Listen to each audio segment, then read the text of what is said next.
భూదారతా ముదవః అద్యదపేక్షయా శ్రీభూదార ఏవ కిమతః సుమతే లభస్వ కేదారమాకలితముక్తిమహౌషధీనాం పాదారవిందభజనం పరమేశ్వరస్య.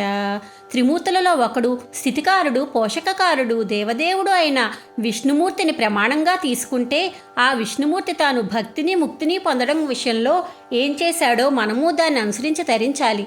శివుని పాదాలను చూసి తరించాలని విష్ణుమూర్తి వరాహరూపం ఎత్తి ఎన్నో శ్రమలు పడడానికి కూడా వెనుకాడలేదు. కాబట్టి ఆ విష్ణుమూర్తిని మనం కూడా అనుసరించి శివపాదాలను భజించాలి.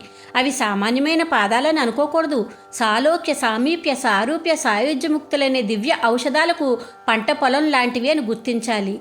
అందుకే భూదేవిని శ్రీదేవిని భార్యలుగా కలిగిన మహావిష్ణువు కూడా ఆ పాదాలను దర్శించి ధరించడానికి వరాహరూపం ఎత్తాడు.